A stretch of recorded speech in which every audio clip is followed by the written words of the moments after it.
play.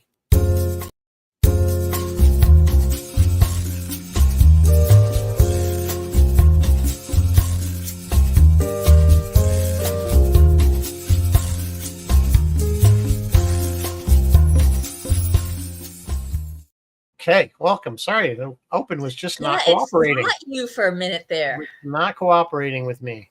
So anyway, welcome. It's Friday. It's Friday. No, it's not Friday. It is Wednesday. I hope it's not Friday. I'm already getting ahead to the weekend. That'd be nice. So welcome to Sci-Fi Distilled. It is Wednesday night. We are doing 1941 because tomorrow is the 4th of July. It is Independence Day, and this is kind of a. Technically, I think this might have been a Christmas movie. I don't remember. I'm sure there was a Santa Claus in there. Well, it was taking place because it had just happened right after Pearl Harbor, so it was December. So technically, I guess it could be a Christmas movie, but it's kind of patriotic. Yeah. So I mean, I don't know. We could have done Born on the 4th of July. That's a cheery movie. Mm. Anyway, but before we get into that, I think we have some news. I have news. I only have a little bit of news, but one of them's lengthy, so let's roll through it here. Guys, Martin Mull has passed. I know you all know who Martin Mull is. He played a number of beloved characters. He was in everything from Mary Hartman to kind of more recently like Roseanne and some other shows. I think we all loved him best in Clue, and he's another great character that will be missed, huh? He was in Mr. Mom. Was he in Mr. Mom? Yeah, he was the owner of the ad agency. Yeah, he was. Yeah, that's right. That what's her name was pitching to about the tuna fish and prices. Tuna fish. That's another funny movie. That is a funny movie. Yeah. All right, moving on. Guys, Prodigy season 2. Shocker, getting really good reviews. What the heck? What is happening? Although it was meant for a younger audience, Prodigy season 2 is just as much for grown-up, long-time Star Trek fans as it is for kids. It has some very, very deep cuts to canon. So it's another one of these, like, you kind of have to know Star Trek to catch it, all sort of situations. If you missed season 1, don't worry. You don't need to have watched it, and they're recapping stuff anyway, so it doesn't matter. But what's kind of weird about Prodigy season 2 that kind of turned me off and made me think maybe I don't want to watch it. Prodigy season 2, the primary storyline is about a time paradox.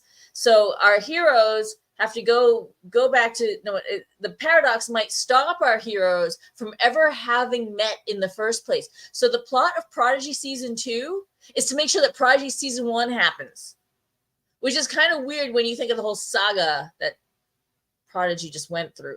Whatever. I will probably check it out. All 20 episodes are on Netflix now. Side note, all of the Star Trek movies are back on Paramount Plus. I didn't know they left. I didn't know it either. Back. And here's something kind of cool that I'm actually pumped about. Lower Decks season 1, all of it is now on YouTube for free. Go watch, enjoy, share, spread the love. Let's try to save Lower Decks. Sounds like they're getting desperate, to get. They are getting desperate, and let me tell you how desperate they're getting. $500 million in debt. They're looking for $500 million. Paramount Global is pushing ahead with asset sales. They're trying to raise cash to pay down this debt. The Paramount lot, where they make movies, is a historic Hollywood landmark. Industry insiders are upset at the idea that someone like private equity firm might buy it, but it is for sale. Other assets on the table include BET, possibly Pluto TV. And here's something else they're doing to save money. Paramount has gone and cut. So on the websites of Comedy Central, TV Land, CMT, and MTV, they've gone and just deleted, cut all kinds of clips and materials, and it's all gone. And now you get a pop-up redirecting you to Paramount Plus. So this is a cost-cutting move. On Monday, MTVnews.com was taking down, purging 20 years of stories from the web. Paramount said as part of broader website changes across Paramount, we've introduced more streamlined versions of our sites, driving fans to Paramount Plus to watch their favorite shows. But it is noted by critics that cleaning out the Comedy Central site in particular wiped out over 20 years of archival material from The Daily Show, South Park, and a lot of other fan favorites. Some of this material is still on YouTube, but it's hard to find.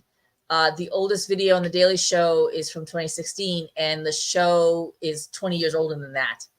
So, yeah, they're doing some whack things. And other things include layoffs. So you're probably wondering, all right, guys, well, what about Star Trek? What about Star Trek? Well, since this situation is so dire, they're doing all this, whatever the hell they're doing, and layoffs and stuff.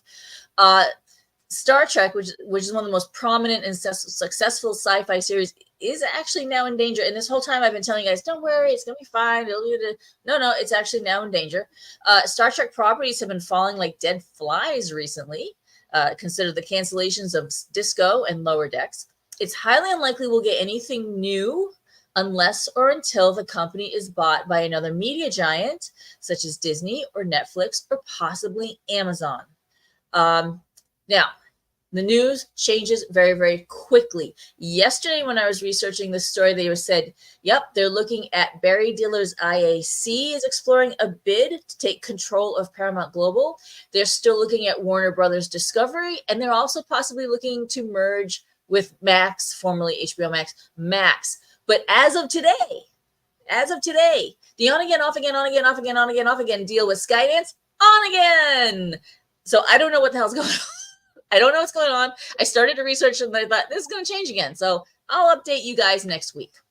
And that's all I have for news. It's kind of chaos out there, and it completely fits in with like everything else that's going on in the world right now. The whole world is feeling a little chaotic right during these times.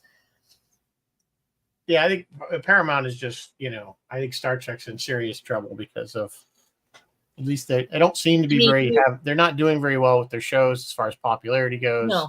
The app is awful. It is the app a is terrible horrible. app. At least it is on the Amazon Fire Stick. It's so glitchy and buggy. Yeah. So, there's a lot of things I think that are stacked up against them that I think they need to, maybe this is a good thing that if somebody bigger, I'd hate to see Disney take it, Star Trek, because they already got Star Wars. They already got Star Wars. And I don't know, but I don't know who really would, but somebody take it and kind of walk it back, and say, okay, when did it work?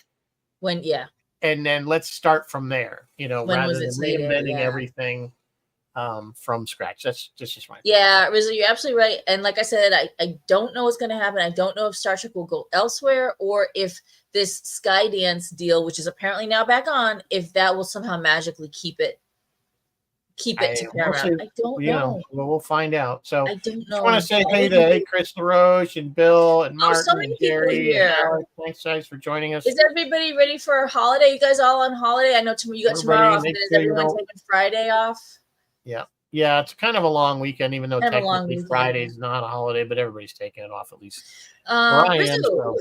What are we drinking with our 1941? I thought first, since we're on a kind of a military kick there, it's called the Army Navy. It's pretty simple. It's just gin, lemon juice, some O'Grate syrup, which is an almond sort of sweet syrup, and maybe some bitters if you'd like. And that's it.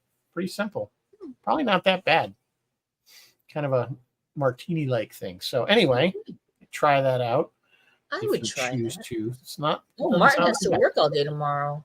I'm sorry, Martin. Well, there are some, services, hospitals, fire, police. Yes, of course. Walmart has to be open, And I say thank you to all of you who have to work on the 4th of July. There's always somebody that has to work. I worked at a TV station for years. Somebody has to put TV shows on. So, I don't know. And also, if you guys live where fireworks are legal, do be careful. Don't lose a finger. Yeah, well, I live in the basically, it's like the, free land here in New Hampshire, so you can blow your hand off. I don't. I live in a nanny state. You can get the really big mortar type fireworks. The ones that comes with its own board that it's mounted to. So yeah. So just super briefly, without kind of going on a tangent. So I do live in a nanny state. Fireworks are illegal here, but I live on the border, and I am with every other. Like when I go over the border to buy my fireworks, there's an entire line of Massachusetts license plates out in the parking lot. And we just buy whatever the hell we want. We take it back, and technically Yeah, it's one of those No, it rules. It's doesn't. like, But the weird thing is I live on the border with New Hampshire, and by odd coincidence, my brother happens to live on the border with Connecticut, also where the fireworks are legal. He tried to go to Connecticut, and they they had never like used to state be. troopers When and I was, cops yeah, there, like, when I was, oh no, you can't buy these. Like, it was so weird. Whereas New Hampshire's like, we don't yeah, care, go take what we you want. pretty much don't have any restriction. When I grew up in Connecticut, you couldn't buy anything more than a sparkler. And nothing That's that what I have. exploded or flew. You couldn't when I was a kid. Maybe Connecticut loosened up their laws. I don't know what Connecticut has. New Hampshire has awesome. Oh yeah, New Hampshire, we got everything. Like they have. Yeah. Oh, I know. We got the big. You can like put I said, on your we own get the big quasi-professional. Yeah, you can put on your. Yeah. But Usually you don't have to go to the professional and somebody. We got the little fountains. Like you just put them on the ground and they just. Because Yes, come to New Hampshire, blow your hand off. Come to New Hampshire, blow your hand off. But we do have a toddler in the family, so we do have to be very careful. Yeah, well, the dogs generally don't appreciate it, also. So. And the dogs don't appreciate it. No. So, but anyway, whatever you guys do, be safe. We don't want anybody burned, blown up, dismembered. Go watch the professional shows in the park or wherever your town is holding it. Yeah, roast your hot dog. Roast your hot dog, have a hamburger. I'm doing ribs, so. Ooh, I'm jealous. We're having burgers, but yeah, ribs sounds good too. So, all right. So, since we decided this is obviously not a sci-fi movie, this came out in 1979. It was Spielberg's attempt at comedy. He was coming off a high of Jaws and Close Encounters. Close Encounters. Yeah. So he was. Those were two huge box office hits, obviously. And he came out with this one, and they call it his failure, but it really actually financially didn't do that bad. It just didn't do like what they were expecting. Like he was like the golden child, like everything he touched. He almost tripled his money. But remember, he came right back after this movie with E.T., which was one of the all-time highest box office movies. I think it held the record until Titanic. Yeah. I think, which was mid-90s. So yeah, it was the first. Wait, hang on, I get these mixed up. Was it the first to beat Star Wars? Might have. It might have financially. It must have, because it was the highest. I'm gonna have to look it up. But yeah, E.T. was another one that was kind of crazy, and I only saw it the one time in the theater, and that was enough for me. Really? See, I've been wanting to do E.T. on this show for a while. It was no Star Wars for me. It was nice. It was a cute movie, but it was sweet. It's, I don't know. I didn't see what was so great about it. I mean, it was a good movie. I don't want to say it was bad. I'm not saying it was bad. It just didn't make me want to go back. Maybe you can get the hang of it this time. I've watched it since. Just only saw it one time in the theater. Oh, okay. That was the first time, just side note, with E.T. that I remember where they pre-sold tickets to a showing. Like it wasn't right before the showing. Like you'd go and you buy the ticket, you go in. Like they would say, okay, we're going to sell you tickets for the 3:00 show, but you were there at like noon and you had to come back. That was the first time. Now, I don't know. I'm saying it never happened before that, but that was the first time I ever experienced it. I remember my dad took me and my sisters. We got there. They were sold out for the matinee, which of course made him all pissed off because he didn't want to pay for the next showing, which pushed you into the regular non-matinee. Yeah. That's my dad. Yeah. Bill agrees with you. Tomorrow's his birthday posthumously. So. Oh, happy dad! Your dad was born on the 4th of July. He was, yes, and he would have been the first person to tell you that. He was very proud of it. Good. He didn't like E.T. either. Chris LaRoche says, Rizzo, you didn't cry. Chris, I don't know if you saw it in the theater, but the E.T. was one of those movies where grown-ass men in the theater were like, I don't. Like you watched him, you could see him going like that. It was hilarious. I don't think I did. You have a heart of stone, man. No, but you know what movie I did bawl, and it was a Spielberg movie, was Memphis Belle. No, Saving Private Ryan. Oh God, yeah. If you didn't cry, I saw that in the theater when my wife saw it, and there were it must have been like a veteran or something, because there was an older man in front of me that was just bawling, and we went to dinner like after. We used to do that, movie and then go out to dinner, and we were just eating like we weren't even talking. We were just emotionally drained after that film. It was but it was so good. I mean, I'm watching now on TV, and it doesn't have the same impact. Yeah. Saving Private Ryan was a rough one. It was a rough one for a lot of people. Yeah. Oh yeah, especially that end scene where he's at the the end scene when Tom Hanks is dying, and Spoilers, then guys. the scene when spoilers. I mean, the movie's 30 years old. I think it's okay. Yeah, I hope so. If you haven't seen it, and then of course the scene at the cemetery at Normandy, and he's going, please tell me I'm a good man, and see, I'm getting a little emotional now. But E.T., no, you die. You die. Sorry, I guess I don't remember. I just don't. I'm not saying I didn't. I was what? It was at 19. What year was that? 1978.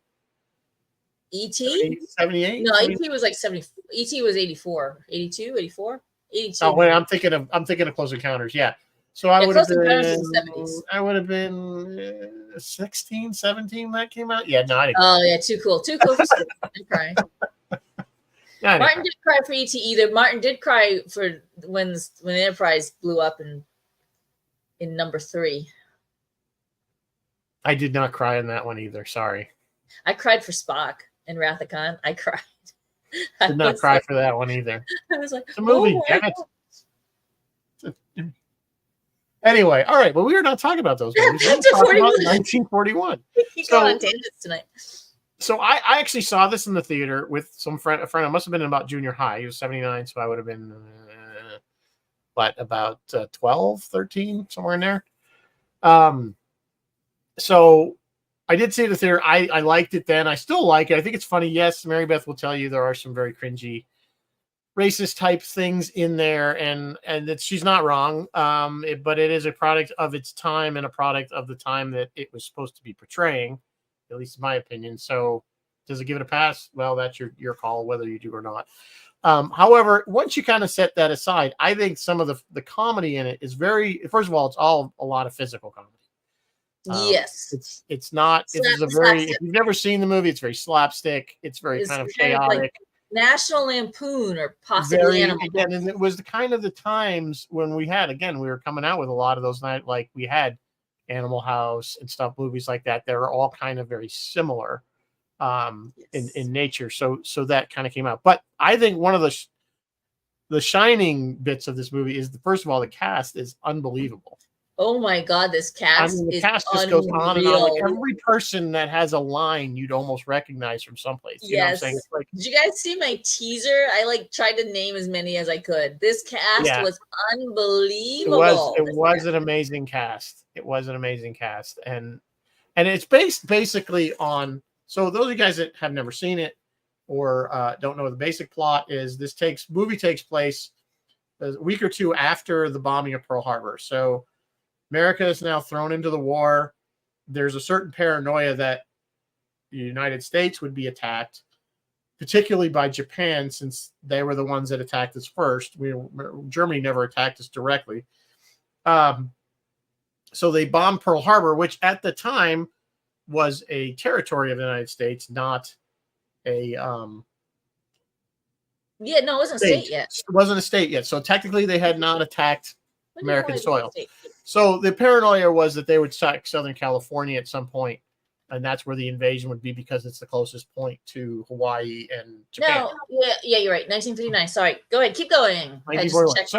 So there was a certain level of paranoia. So that was true. There was this, and some of the events were cherry picked from other events. Yes, it was. Bill Sotak is reminding us it's based on the Battle of LA, but it's actually based on a number of real events that happened. Yeah, in fact, there was an incident where a Japanese sub did try to shell a factory in California, but they missed royally. Like they didn't even get anywhere near it. They didn't get near it. There was a situation where the army parked not a howitzer, but a gun, a big gun. That was actually in Maine, believe it or not California, but that was in Maine. Well, maybe there was one. One of the things that people don't realize about the Second World War is there were German wolf packs, which is what they called their submarine force, up and down the Atlantic coast, sinking merchant vessels a lot. I mean, there's actually a sunk German U-boat in Long Island Sound. Yes, that's true. But again, the government really wasn't playing this up because of panic. So they were doing quite a bit. So that's basically what the basis of the movie is, that there's Yeah, and the one other real life thing was yeah, the Zoot Suit the riots. Zoot Suit Riot. You might have heard there's actually a song, I believe, called the Zoot Suit Riot, and that was against I think they were it was Hispanic or Puerto Rican or something like that, against Yeah, they wear those striped the suits. soldiers, and there was a big fight. So that was, which is another kind of another great scene. We'll get to that.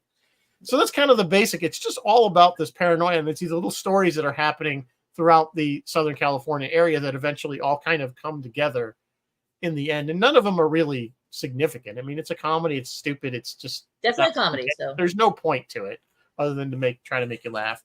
The gist is you're following couple. You're following the Nancy Allen, and I can't think of his name. And then you're following Treat Williams and Bobby DeCicco, and I can't think of the girl's name. That little trio there. Right. So you're seeing this all happen through the eyes of these couple, and Wendy Jo Sperber. So it's not a trio, really, it's a quad with Wendy Jo Sperber running around too. Squirrel Nut Zippers. Yes, Martin, thank you. It's in my head. The song is actually playing in my head right now. Yeah. So you kind of, Tim Matheson is who you were trying to think of, by the way. Yes, Tim Matheson. Yes. So who also, again, was in Animal House, and so there's these different storylines. He's trying to get with her. Now Nancy Allen apparently has a thing for airplanes. He's trying to get with her, we'll call it, and apparently, even though she doesn't like him, as long as they're in an airplane. It's an airplane. And then we should also add to that John Belushi just randomly flying around in a P-40, reporting P-40 Tomahawk. And then so he's flying around with that, and then Dan Aykroyd's running around with that big gun that they were going to plant in the guy's yard. Right, he's the motor pool guy, and he plants it in that Beatty's yard. Kind of army based, but it wasn't very army. Like no one was really reporting to anyone. Like there was no actual army things going on. There was no because loosey goosey with the military. So you got all these different characters, and then you have the one straight man is Robert Stack, who's plays General Stillwell, who wasn't, I believe, a real person, who was in charge of the LA area for civil defense. And he's kind of what I always thought was kind of silly. So the bulk of the movie, he's sitting in watching Dumbo. He's watching Dumbo, which came out in 1941. Yeah, and I thought it was kind of funny that you're supposed to be the commander of all this, and you're just sitting there watching Dumbo. He didn't want to miss Dumbo, and he was mad. Maybe part of the joke. Maybe that was part of the joke, is that he was just sitting there watching Dumbo. But anyway, he's the straight man, and then the guy. Incidentally, the guy that comes up from, he's on the sidecar motorcycle, and he's all covered in dirt. Yeah, he's the one that says the guy up in that John Oates, the guy walks with those troops. There's a hidden base in the alfalfa field. That's John Landis. Oh, is that John Landis? The other writer of this? Yeah. Oh my god. So that's kind of funny that he's in there. Some of the funny things that happen, because there's some of the scenes were so chaotic and so noisy that nobody could hear Steven Spielberg yell cut. So he had a fake machine gun, with blanks, and he would fire that off the air to get everybody's attention to say, okay, the scene's over, we can move on, kind of thing. So. Yeah, it is self-described by Spielberg himself as chaotic and noisy and much more akin to modern movies or TV or video games, honestly. This is a lot more superficial than his usual. I mean, this is way more superficial than something like E.T. But he had a couple of successes. They gave him a big budget. It kind of proves that more money does not make things funnier. They knew it was politically, well, I'm going to use the words politically. They knew it was politically incorrect at the time when they were filming it. The one executive producer, he said, we didn't use the phrase politically incorrect back then. We used the phrase, it was socially irresponsible. Yeah, I mean, there's definitely some language that's there's some stuff going on in it. And I don't mean swears. I won't. I'm not going to dwell on it. On the plus side, however, the effects, especially the miniature effects, and I do have some behind the scenes stories about those. Greg Jean worked on some of those. The cinematography, the score, and the cast are all freaking amazing. I mean, absolutely amazing. They were going to call it Tank, and then they called it The Night the Japs Attacked, and they rightly abandoned that title. That probably would have been a good one, yeah. That would not have been a good title. It was written by the same team as Back to the Future, Bob Zemeckis and Bob Gale. And they had approached Ivan Reitman to direct, but he turned it down for Meatballs. And they also approached, but then Ivan Reitman got his chance to do an army movie because later on he did Stripes with, oh no, that was Bill Murray. Was Dan Aykroyd in Stripes? No, that was Egon there. Egon, yeah, Harold Ramis. So Harold Ramis was approached to do some rewrites, but he had creative differences. So, but this executive producer, the one that called it socially irresponsible, had met Zemeckis and Gale fresh out of film school because they had written this thing called Bordello of Blood. And they wanted to make this movie called Bordello of Blood. Didn't get made in 1970, whatever, but it did finally get made in 1996. So that's another one. Check it out. Stanley Kubrick saw it, did like it, but actually called up Spielberg and said, this should have been a drama. Which, does that even make sense to you? I mean, it could have been in a way, but I think I don't know. I think it was kind of also making fun of the panic that was happening in Los Angeles or in Southern California in general at the time. But I mean, it kind of made sense if you put yourself in that position.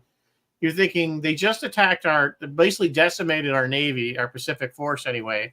Yeah. And you know what's next? And now we're at war. When we went from not being at war to being at war overnight. I guess. You know what? Well, and you are, you know, the most logical place would be Southern California, where they would attack first. Yeah, I suppose that's true. I don't have the vision that Stanley Kubrick has. I don't either. I don't see it as a drama. But I agree. I don't think this would have. It could have. Of course. What's kind of ruining me is a couple of these really funny gags and parodies. The first parody or gag that you see immediately right at the very beginning of the movie is from Jaws, Susan Beckley back again. Yep. And this time instead, she even went under the same way as in Jaws, but instead of getting hit by a shark, she gets hit by this Japanese sub. There was a nice little homage to Duel with when Belushi lands his plane at that gas station. It was the same gas station with the same lady. And then I love that. She's like, fill it up. Where? He's got an airplane. And then there was kind of a Doctor Strangelove parody, except not really with Slim you got Slim Pickens there. Yeah, I think they could have done so much more with Slim Pickens. I feel like, I mean, they did. I thought the scene that was kind of funny because, of course, they made the Japanese look like a bunch of incompetents. I'm going to talk about that. And of course, and then we have Christopher Lee as the German. Saruman as this German guy, German officer who's kind of, I guess, observing them for whatever reason. But of course, the compass is broken, which is why they can't. But then HOLLYWOOOD, which that was kind of it was that kind of a very slapsticky scene where he's saying it's HOLLYWOOD first. And they're looking for Hollywood, and he's like, right here. And of course, he has the Cracker Jacks. And back in the day, Cracker Jack used to come with a lot of time. There was a prize of the little compass.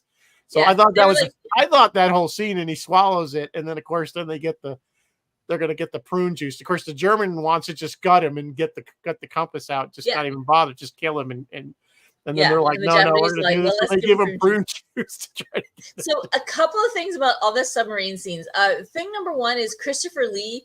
They caught a scene. You can find it on YouTube if you look hard enough. There's a scene with Christopher Lee, and he had like a wooden dowel with a chain on it and another piece of wooden dowel, more chain, and you didn't know what it was. And he comes toward Slim Pickens very menacingly, and then he puts it together, and Slim Pickens thinks he's going to get beat or tortured or something. And then you realize, it's just a coat hanger. Yeah. And it didn't work for some reason. Audiences didn't laugh. And so Spielberg was like, no, I'm going to keep trying that one. That's a good one. And he tried it with other movies until he finally used that same gag in Raiders of the Lost Ark. And it worked. And it worked in Raiders. The other cool thing I wanted to talk about on the submarine was Toshiro Mifune. So our Japanese commander is Toshiro Mifune. He was already a very well-established actor in Japan and well-respected actor in Japan. And he had done a bunch of stuff in the States too. And he was actually a Japanese World War II veteran. Yes, and he had been in World War II. So he's on the set with all these guys who were Japanese American, or maybe Japanese, but Japanese American, none of whom would ever been on a set, and certainly none of whom would ever been on a submarine. And so he goes to Spielberg, he takes Spielberg aside, and he's like, hey, can I work with the extras a little and try to kind of whip them? And Spielberg was delighted. He's like, yeah, sure, go for it. Well, Mifune took those extras out and had them like drilling in the parking lot, and like he'd say a giant hut, and they'd snap too, and like he like made them run around and do all this stuff. And next thing you know, he had like turned them into a real little like military unit, and they would follow all his commands. He actually slapped one of them and said, "This is how Japanese men are trained. And this is how the Japanese do it." Wow. And I'm like, okay, that's really cool. I mean, I don't know. Half the time, I think these guys were like wondering, like, what the hell are we doing with this movie? And then the other half of the time, like, all right, they got into it. That's cool. That's cool. So yeah, there was that. And then, where was I with the? I don't know. You were going. So John Belushi is playing. You know, he fell on his head for real. Like that one scene where he's getting back in the plane and he slips. Yeah. Yeah. Yeah, he gets to getting back. So they just used it. But I mean, Belushi's character, of course, was so over the top, ridiculous. Yeah, he really was. I mean, it was, but that's what he was Belushi. That's what Belushi does.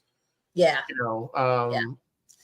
And then the other thing that I want to talk about was Robert Stack. And he does play the straight man in this. He did go on to do Airplane. He was in Airplane, which I keep forgetting. Yeah, he was one of the air controller. So he can do comedy, but I think he just does so much better as that super straight laced. I think even in Airplane he was kind of straight. Yeah, he was kind of straight. The other people around him that were kind of. Yeah, exactly. He was the straight man for all of them. But that role was offered to Charlton Heston, who turned it down, and then Spielberg tried to offer that role to John Wayne, and John Wayne was like, "No, this is un-American. It dishonors the memory of the World War II soldiers who died." Like he kind of called up Spielberg and sort of gave him what for this movie. And Spielberg thought, no, you know what? It is a pie in the face, but you know, Lady Liberty can take a pie in the face once in a while if it's in the right spirit. But John Wayne disagreed. So no John Wayne. You can't laugh at yourself. I guess. You know, I don't know. Again, nobody's taking this seriously as any kind of accurate history. I mean, it's no. I mean, it's pretty silly. The other actors that Spielberg really, really wanted was, remember the two guys on the Ferris wheel? Spielberg wanted Jackie Gleason and Art Carney to do a honeymooners thing. Ed Norton and that would have been epic. I can't remember. Yeah, that would have been awesome. But for whatever reason, Jackie Gleason was like, no, I won't work with Art Carney. I won't do it. Nope. And that was the end of that. I mean, what the hell? Did they have a falling out? They must have. I'm not up to speed on those two. And they're both gone now. So we go through. Let's go through the cast because we keep talking about it. So we got John Belushi. He was, as Bill pointed out, he was kind of promoted as the kind of the star, and again, that was because he was a star at the time, you know, as far as name recognition. So, but you're right, he certainly wasn't the center point of the movie, but he was significant enough that he was Captain Wild Bill Kelso, the pilot, who was just chasing nobody for a long time, and then ultimately chasing Tim Matheson in The Trainer. And then, of course, his counterpart, at least at the time, was Dan Aykroyd. Of course, we eventually see them in many films together. Well, I should say many, but most notably the Blues Brothers. So they had, of course, already had, by this point, cultivated quite a friendship being on SNL. And SNL, yeah. And then eventually, of course, the next year they do the Blues Brothers, which is one of the greatest movies of all time, in my opinion.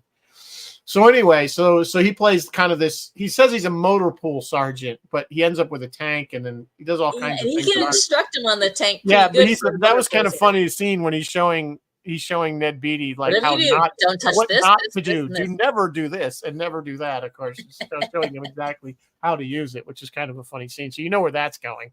Yeah. Treat Williams, very young Treat Williams, as the corporal who is a bit of an asshole. Excuse my French. Yes, that Wendy Jo Sperber loves. He's a womanizer. He's a bully, and apparently he doesn't like eggs. Yeah, I kept waiting for that to pay off. It never did. Well, it did. Sure, it did. At the very end, when they crash, when they're in the sidecar, and Belushi separates them, and they go flying off, they end up in a pile of cartons of eggs. Oh, do they? Yeah, that's where his story ends, with her and him crashed into this big giant pile of her meaning eggs. Wendy Jo Sperber, not the blonde. Yes. Oh, okay. Yeah. Yeah, you're right. They made a point to do it twice. I don't like eggs. Yeah. Nancy Allen, of course, we know her from RoboCop. Yeah. Donna Stratton. Now I don't know if if Stratton again is that name came up again from Animal House because it was Stratton was Maybe the other she guy, was, yeah. Tim Matheson. So I don't know if that was intentional or not.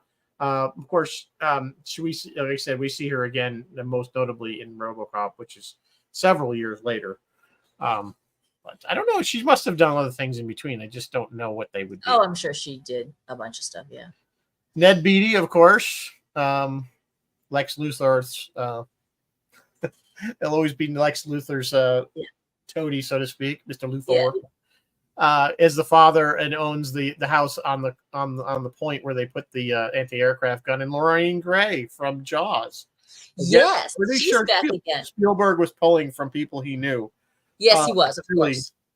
Because then we have Murray Hamilton, who was the other guy who was the mayor in Jaws, who was up on the Ferris wheel with what's his name, Eddie Deason, yeah. Who you guys all know. If you know him, you know Eddie immediately, yeah. He pretty much plays the same character, and of course the dummy, which they actually gave the dummy credit.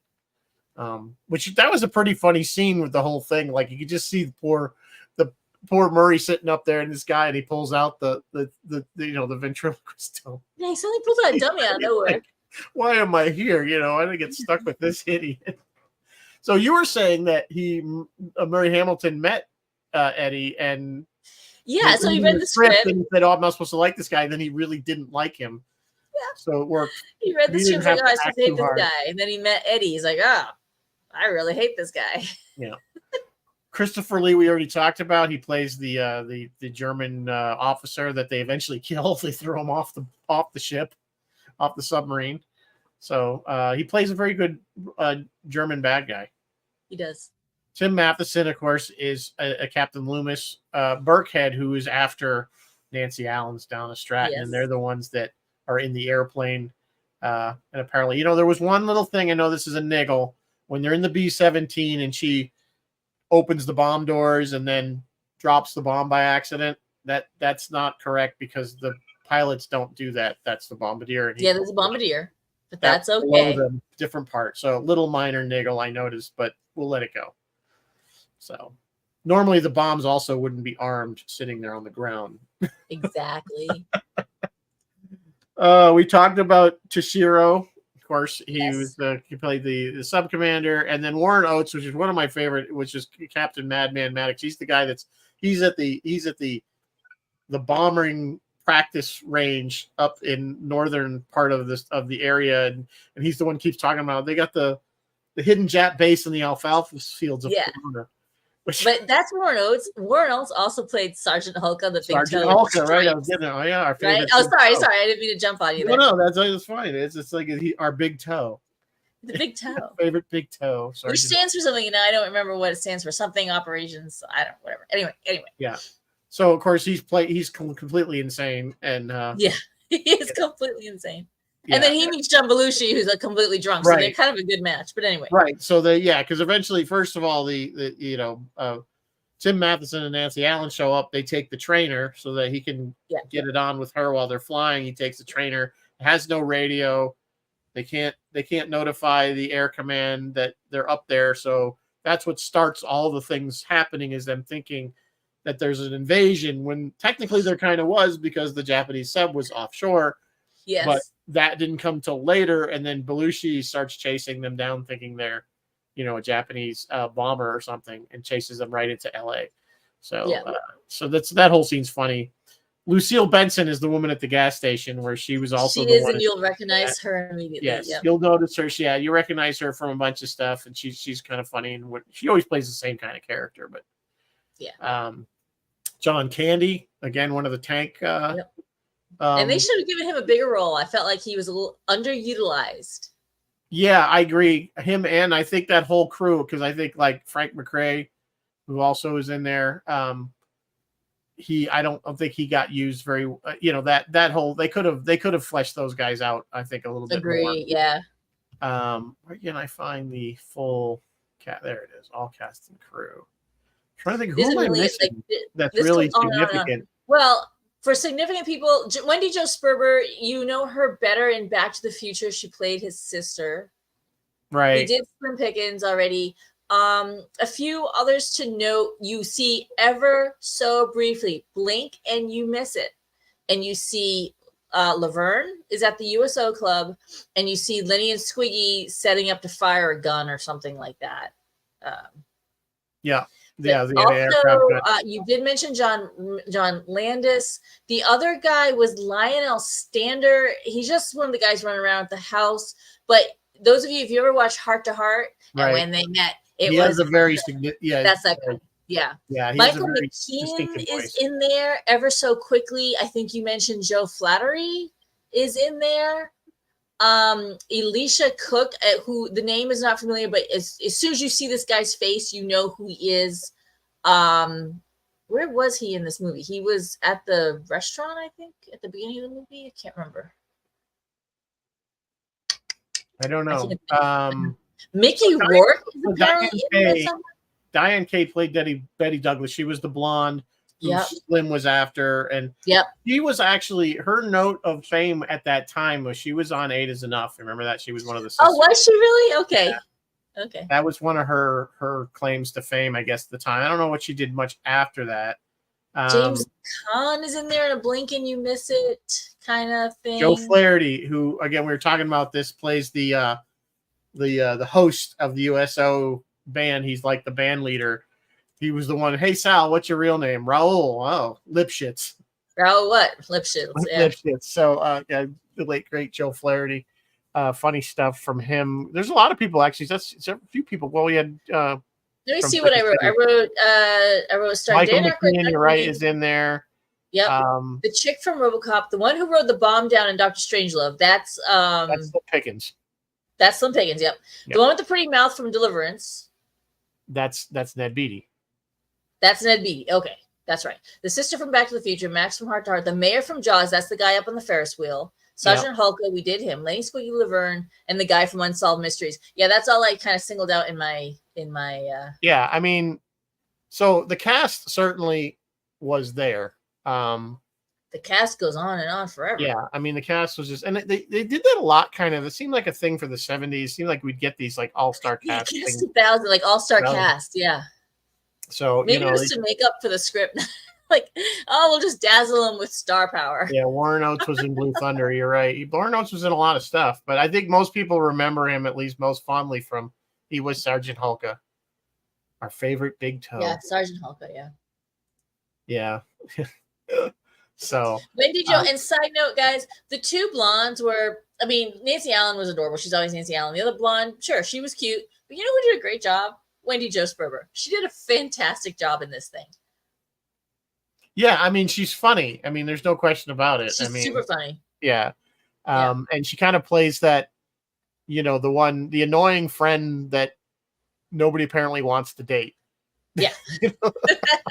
Yeah. So I just want to talk a little bit about some of the miniatures and some of the effects in this thing. So it's pretty much all practical effects. 1979. They weren't, Yep. So it's all the planes crashing is all miniature. The Ferris wheel work is all miniature. The house, however, full size. That was real. House. Yeah, they really did knock that house. Full. There was nothing inside. There was no furniture. It's like when you watch it go over and crash, you can see there's nothing in it.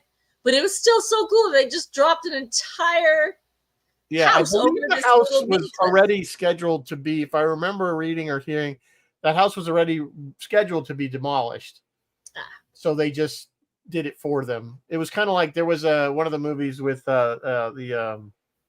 with Mel Gibson there and Glover there. It was like the third one. Oh, one of the at the end of that one when they're like cut the green wire, cut the blue wire, and they end up cutting the wrong one and running out and the building blows up. That was another one that the building was really going to get blown up anyway. So they did it. They blew it up for the movie. They shot. The only reason I even know that is they shot that in St. Petersburg, which was right near Florida, right near where I lived. Oh. So that was like everybody knew about that they were blowing this thing up for the movie. Yeah. So yeah, the house was one. They had one shot at it, and they had like I don't know, 7 cameras. Yeah, they had multiple cameras going, and actually that one turned out better than expected. The Ferris wheel. Greg Jean was telling a story about the Ferris wheel. So his job. So he was gonna like pull. So the Ferris wheel was gonna kind of roll down the thing. It's a miniature. It's about and Greg is gonna run alongside it and pull whatever to make it look like the pier. You know how it looked like the pier was busting up. So he was doing that. And the first time they did it, they got it all set up and they did it and it went in the water and the whole, they were really pumped and the crew cheered. And they look over to Spielberg and Spielberg's going like this. And they're like, oh boy. So Spielberg's like, okay, can we do it again? But leave the lights on, which is what we do see in the movie. The lights stay on as the thing goes underwater. And he goes, I want a much bigger splash. So they frantically had to like pull this thing out of the water, repair the pier, repair the wheel. They coated every light with some kind of laminated resin. And did it again. They could not do a third take if they needed to. And Greg Jean was like, thank God it worked perfectly. The lights stayed on. There was a much bigger splash. The pier busted up properly. And it looked really good. Spielberg said in an interview, he's really proud of their miniature work. They actually had to figure out when the lovers are up in the plane there, they had to actually figure out for the first time how to make the plane like rotate. How to do that. So that was cool. And then they also figured out how to make when Belushi crashes in the street. So they had to figure out how to get that done in miniature too. And Spielberg was very proud of miniature work. And you know what? Honestly, it actually looked really good. Like, a lot of it was pretty really seamless. Good. There was some things. I mean, there's a scene where Belushi. I think when it's the trainer. I think it was. They fly over the Hollywood Hills and they come into the city, into the valley. And the plane, you kind of see it from the hill's point of view, and the plane kind of comes from the behind you and forward and flies over, and there's the lights. That one to me looked like a model, even though it was a great shot. It did kind of look like a model. And then I think the pier scene to me obviously was a model, but it was done very well. And I did say, it's funny because you mentioned that about the lights on the Ferris wheel, because even when I saw this as a kid the first time, I'm like, well, if it came detached, all the electrical the lights wouldn't have stayed on. Yeah. But it worked. It worked. It's movie magic. It's fine. Yeah, this is not a movie. No, you don't apply your logic. No, you don't apply logic in movie land. I think about, but the kid, the little kids were hysterical too. The three boys that were just hellions. The sons there, they were ready to. They were really funny at the end with the nails in it. Yeah, they were cute. The other thing that was miniature, or maybe it wasn't miniature, but it was a stunt, was the torpedo, and they were dragging it with a truck, and they thought when the truck slowed down, the torpedo would slow down, and whatever the hell they were doing with that torpedo, it didn't, and it like kind of kept going and passed the truck and went out the door. And they were like, "Oh crap!" So they had that moment. I think they had a couple of "oh crap" moments on this thing. But all in all, you know what? They got it done. Worked. And all of the stuff worked, and again, you'd expect that from Spielberg. He's not gonna. He doesn't take even on something as lighthearted as this. He's going to make it perfect, or at least his vision. And the other perfect thing he did was hiring John Williams again. Absolutely. I think the best part of this movie, honestly, is the soundtrack. Yeah, I think if you guys haven't heard it, just go to YouTube and put in 1941 theme song and listen to that march. It's a very John Philip Sousa-esque march. Yeah. But it's probably better than anything John Philip Sousa ever put out. I mean, it is just and so. You know what? It really gets you toe tapping. It does. It really does. Spielberg says he prefers this march to the march he used in Raiders of the Lost Ark, which was also John Williams. Yeah. So, and the other thing John Williams did is that whole dance scene. It's like, so you're watching this weird, campy, goofy Animal House, and then all of a sudden in the middle is this dance scene, which was, as a former dancer, fabulously choreographed, by the way. And apparently they had all been rehearsing to Benny Goodman's Sing, Sing, Sing. So then they couldn't get the rights to it. So they're like, hey, John Williams, can you give us something with the same manic beat? And so John Williams came up with Swing, Swing, Swing. And I've said this before. John Williams, where he cut his teeth was on jazz. It was on jazz. Exactly. That's where he came from was jazz. So to him to do something jitterbug-like. Yeah. This is something goes back to my parents who grew up now in the 1941. My dad was only 6. But my parents would say, when they were starting to date in the early 50s, jitterbugging. That was what they did. They jitterbugged. So I thought that was kind of funny. That was another a little error. They play when they're in the restaurant in the beginning when he's got the Pearl Harbor shirt on. They're playing In the Mood. That did not come out till 1943, I think. All right. So that was kind of the right error, but it works for that scene. And again, we're not nitpicking the. But everything else that John Williams did for this movie, great work, man. Yeah, no, typical the soundtrack John is Williams really good. perfection. Yeah, there was a CD that came out years ago. I have it somewhere. I don't know if it's still available, but it's called the Spielberg Williamson uh, Collaboration or something. collaboration. Thank you. And basically, it's all the movies. It's everything, every Spielberg movie that Williams scored, at least But up the thing until with this it, point. plus probably then they should just throw Star Wars on there too. Star The Wars thing with actually it wasn't in there because it it's not wasn't Spielberg. Spielberg, But right? it's So just it's what I'm mostly saying Indiana is, Jones and yeah, Williams has written the score to our lives. really, Like, yeah, you I know know what I it's mean? true. He has scored our lives. Like I And said, he even did he's done, aside from the fact that he's done all the Spielberg movies, he's done Superman, Star yeah, Wars, Star Wars, Lost Superman. in Yeah. Space. You know, like I said, one of the ones that I love that he did in the movie's really good, and I keep mentioning this again, if you want another World War II era movie, is Empire of the Sun. Yep. The soundtrack for that is epic. It's just fits the movie so well. The man he really is a genius. You know, He Jurassic really Park is. Yeah. just keeps going on Jurassic and on. Park, yep.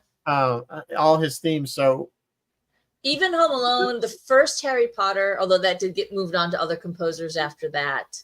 I mean, he composed our lives, guys. He scored our lives, and we you know, all of his music is instantly recognizable and probably instantly recognizable around the world at this point. yeah, no, clearly he's he's up there, in my opinion, with Mozart, and pick another Yeah, great composer, and I think he's I he's agree. one of them. I agree, Yeah. So in that scene that we kind of were starting to talk about, which was a dance scene, and it turns into a fight. Yes. And again, even the fight is like part of the choreography. The Probably fight, choreography, yeah. It spills out into the streets, and again, Yeah. that's where that Zoot Suit Riot And thing the kind of music. eventually they're kind of pulling from. But of course, it's like, you know, I love the scene where it's like there's the arm. It's pretty much like, you know, the Army guys against the Navy guys. Yeah.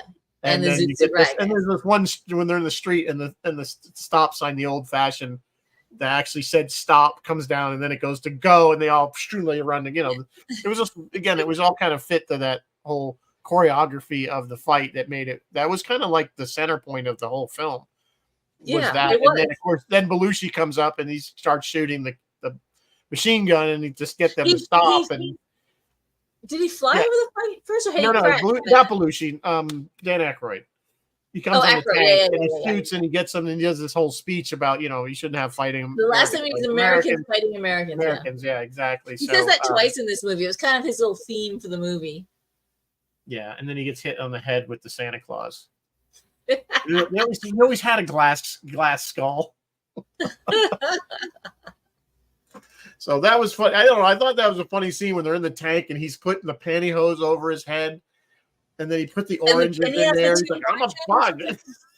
Because he's like, just, I don't know. Bill Sotak is saying there's an analysis of John Williams' music on YouTube that goes into detail about why Williams is so fantastic. Yeah, I mean, everything he does, everything he touches turns to gold. We could do like a whole show. Maybe we should do that. We could just do a show of Williams music. Maybe that wouldn't be a bad idea. You know, we get Phil on for that one. I bet you he would be all over it. We could. Phil, so let me see. Last little thing that I was going to add was Spielberg. So they went to the screen test, not the premiere, the test. And Spielberg had seen people, like in Jaws, he'd seen people covering their eyes, and like one guy ran out to puke. But in this movie, some reason he sat there and audiences were covering their ears. And he was like, well, that's new. I've never seen that before. Because this movie is just so busy and loud. It is a loud movie. There's stuff going on. It's constantly moving. Yeah, it's constantly moving. Yeah, it's constantly moving. It's a loud movie. And it didn't do real well, but they did kind of get together and they made a bunch of changes. And like you said, it did make money. It almost tripled its money. So it is technically. Yeah, it was not a financial disaster. It just, they really considered it Spielberg's failure because it wasn't Jaws or Close Encounters. Yeah, they were expecting, the studio was expecting another Jaws or another Close Encounters. I mean, which was kind of funny because that's typical studio. It's like you really can't expect lightning to keep striking over and over and over again. Now, Spielberg, it did. When you think about all the movies that he's done that were just epic. You know, from you know, the next thing you know, he rolls out E.T., he rolls out Indiana Jones, Jurassic Park. Spielberg didn't read Schindler's any of the List, bad. Private Yeah, Ryan. exactly. Schindler's was huge. He got the Oscar for that one, didn't he? Spielberg did not read any of the negative reviews until like 5 years later, and he's like, I was really glad for Belushi and Aykroyd because Belushi and Aykroyd, like all the cast was at the premiere, but Belushi and Aykroyd were there, and they were probably imbibing, and they were just like so cool, and they were like, they if they can't take a joke, screw them, fuck them. They loved their movie, and they didn't care what the audience thought. And Spielberg, I think, really appreciated that and really liked it. So, but I will say, and I told you this before we started the show tonight. The movie did so poorly, and people were ripping on Spielberg that Belushi was spotting wearing a T-shirt that said "R.I.P. Spielberg, 1946 to 1941." So, I don't know, man. But again, I saw this in the theater. I liked it back then. I got the Jaws reference. I mean, when it opened up with the whole Jaws scene, and I was laughing and thought that was great that he was poking fun at his own movie, kind of thing. And yeah, it just, I don't know. I've seen it several times over the years, and I like it. And again, I honestly think it was the soundtrack that keeps drawing me back to it. And the fact that I like airplanes, so I got to see B-17s, and even the old P-40 Tomahawk. We have Chris's vote for a John Williams show. We get so many ideas, then we forget them. You guys were the worst. We should get Phil and we should get Ross to do it, because those are we could. They could just and then a whole hour on why Williams is fabulous. Yeah. I gotta find that CD. Yeah. I mean, it's in a box because I stored all my CD, because who even has a CD player anymore? I don't even. So. We all stream everything, so yeah. Right, exactly. I mean, when you go on YouTube, if you want to hear the soundtrack, or at least the main theme from this, just Google it. The only time I've ever heard it done that wasn't part of the film, or Williams Orchestra doing it, was, I think it was a U.S. Army band did it. It was on YouTube, and it was just phenomenal. They did it phenomenally, and I always thought that, like, when my daughter was going through she was in the band, and I said, man, this would be such a great one for the high school band to do. And it's them knowing, my daughter and my wife knowing music more than I do, which I don't know anything besides listening to it really. They're like, it would be very difficult to arrange this with a high school band. It needs a full orchestra to really get it. Yeah. But anyway, it would be a great one to do. But this Army band did do it. I think it was Army or Air Force. I can't remember. So yeah, they all have bands. Yeah. On that note, what does Roy got? Roy's off now. We'll see him up in Ticonderoga. He'll be there for the William Shatner event. And when he comes back on July 19th, is that a Friday? Yes, it is. He will finally, cross your fingers, guys. Finally, maybe do Wild Wild West. That thing kept getting pushed back and pushed back. Phil is not on the air at all this week. The WUSB Reggae Marathon is starting, but he will be Thursday. So that's tomorrow. So tomorrow at noon, he will be on the Bill McNulty Show, which is the politics show. And yes, guys, they will be discussing this recent Supreme Court decision. So tune into that if you want to hear them talking about that. Rizzo, what do you think we might be doing? So we're going to try, I know we talked about it last week. We're going to try to do, if Alex is available, we're going to do the Adam Project, which is that's a good one. Ryan Reynolds. So we're going to try to do that one. I think she's going to arrange that she's not going to be working. So we'll see that one, hopefully. If not, we'll do something else. I am headed to Montreal on Friday for the Montreal Comic-Con. And then when you come back, we'll do Adam Project. Very excited because I'm going to meet one of my faves, which is Alan Tudyk. Yes. I admit I'm jealous. Vincent D'Onofrio is going to be there, among many other people. Robert Englund. Giancarlo. Actually, I've already met him, but yeah, he will be there. Spoiler, he just resurfaced on The Boys. So yeah, he just resurfaced on The Boys. Spoiler. So yeah, I'm looking forward to that convention. There's a lot of good guests coming to that Comic-Con. And then, of course, the following weekend, we'll all be in Thai. For our friend Bill. So, and Sandy and Gimple, right? And Sandy Gimple and Darren Doctorman will be there. Darren and of course, David Gerald will be there. Gerald will be there, yeah. And we're going to make a new friend named Dave Tallata. David Tallata wrote a book about some of the lost scenes from The Cage, Wait, the cage or the menagerie?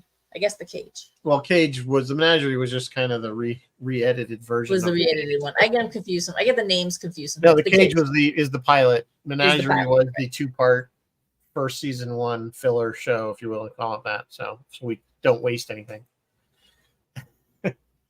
Anyway, all right. Well, it is 8:00. Thanks everybody. Again, if you're whatever you're doing tomorrow, be safe, but enjoy yourselves. And until then, we'll see you next week. So live long and prosper, and may the force be with you always. Good night, folks.